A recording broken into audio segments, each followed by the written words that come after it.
Please welcome Thomas. My name's Thomas, and I did audio translation and dubbing. So why did I do this? Well, for one, I've been surrounded by two languages, English and Spanish, basically my entire life, and so I've kind of had a familiarity with that. And on top of that, I've kind of been interested, especially since I used to watch a lot of anime as a kid, I was kind of interested in how the producers went through like the process of trying to lip sync and trying to go through translating different audio for different audiences. And I thought that would be cool overall, so yeah, the way I started this off was I set up a scene. I kind of just took a random conversation I had with my friends a couple months before, and I was just like, yeah, that'd be cool. And the things that I tried to focus on with this was I tried to focus on certain like idioms or things that would be kind of difficult to translate, because a lot of times, like in English, we have idioms such as, is there a laser pointer? I don't know, whatever. Like the bottom one right here, that don't really have good translations into other languages, and in this case into Spanish, and so you kind of have to do somewhat of improvising and trying to get mostly the same point across, even though if it's not going to be one for one, it's more of trying to get the same message across to the audience. And so I did something like that. And so these were kind of like the certain lines that I tried to do. Things like the first line are pretty simple to translate. I mean, they just have direct translations, but then you get later on and there's stuff like this. And it's like, for people who don't speak Spanish, it's very difficult to get some of these. The second one isn't too bad, but the issue that I was experiencing was that with the, what's it called? With the audio lines that I recorded in English, they have to match somewhat similar to the lip syncing. And a problem that you'll encounter is that the actual translation for that thing will be way too long and way too blown out, which I'll see later. And so you'll kind of have to shorten it. But in the process of shortening it, and some of these were just impossible to fix, in the process of shortening it, you'll lose a lot of the meaning.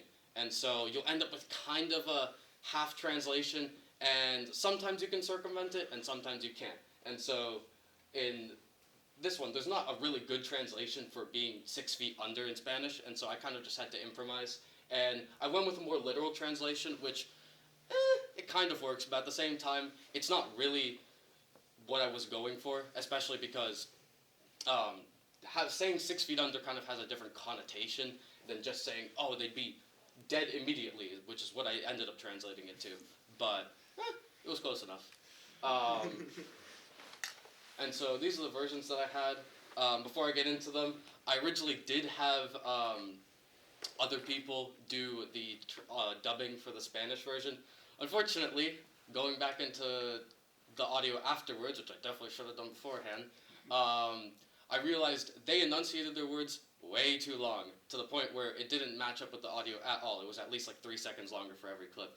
And so you'll see, I may have done the voices for all the people in the Spanish version, but that's all. Oh, that's not the one I want first. So I'll do the English one first. The audio is a bit janky, but should be fine. Dude, I'm telling you, I could fit 50 squirrels in that tree. I mean, yeah, but you're saying you can take on all of those squirrels, like, nah, no way, man. Like, you take all that, maybe 10 tops. I'm telling you, if I lured them out one by one, That's right. maybe, you know what? Hey, Tom. Come here. Stop it.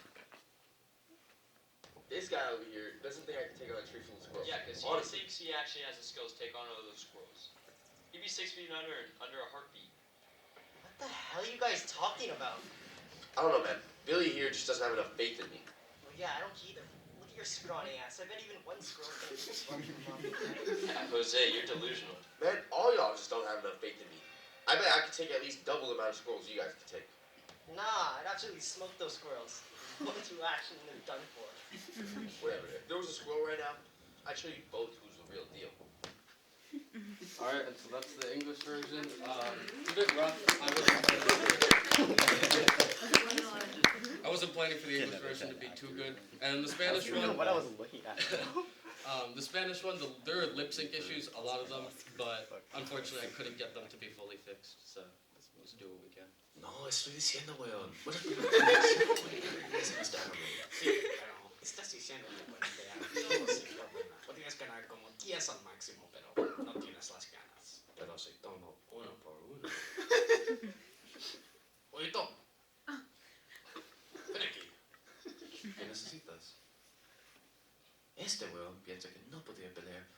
Sí, porque piensa que tiene esas manos para ver con todas esas ideas. Sería muerto inmediatamente.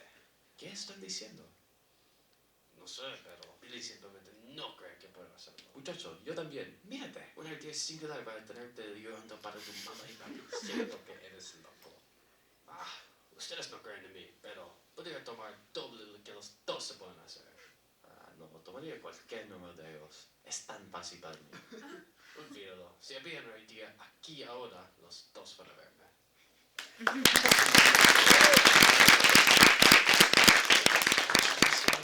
Puede tomar como 50 Dude, días I'm telling you, I can fit 50 square foot.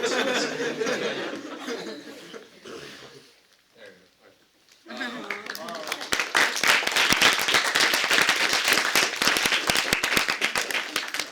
Any questions? I do. Is this really the kind of conversations guys have?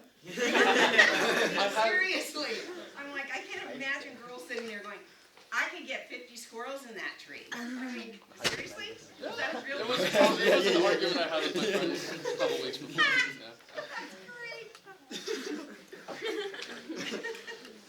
Is there any sort of process of trying to insert maybe like Spanish idioms into the dub? So yeah, some of the, especially with like the one I mentioned earlier with like being 6 feet under, I was talking to my parents since they're both native speakers, and I went through the whole script and tried to get them to see if there would be any good ones.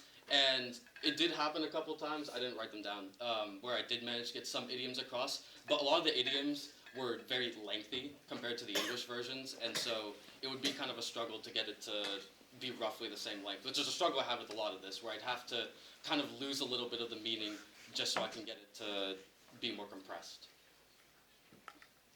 So was there any parts where you were trying to insert additional extra meaning that was not there at all in the English version?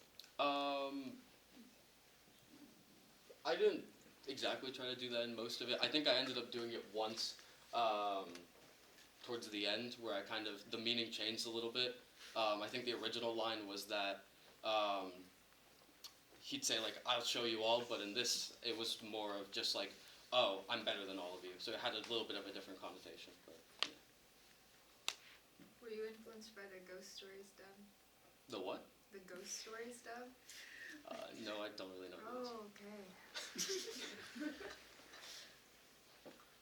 After having done the script translating, how much do you think someone who works on this should be paid per minute of like a film?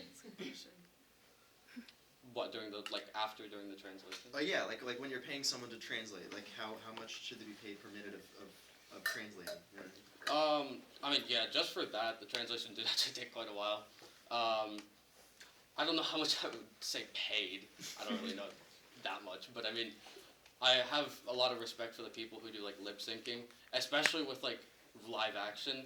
It's much easier to do with like animation because you can kind of do a little bit of changing for the lips. But with live action, oh my goodness, I went into After Effects a little bit to try and fix the lips or whatever. And I gave up.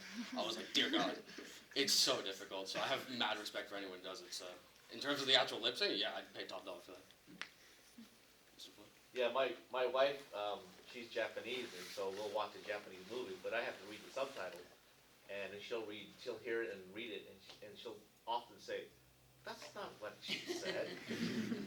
Translations are really hard because you have to fit it in a certain amount of time, and it's almost impossible. A lot of the story gets lost. Yeah, and that's kind of one of the reasons why I've been wanting to do it, because countless times, like I think the week before we were doing the proposals, I was watching some Spanish movie with my parents, and they said something in a line, and I was like, that could probably be the furthest from what they said, but I was like, you know, whatever. We had subtitles on just because we felt like it, but it was like, it wasn't, the translations are usually never good, so.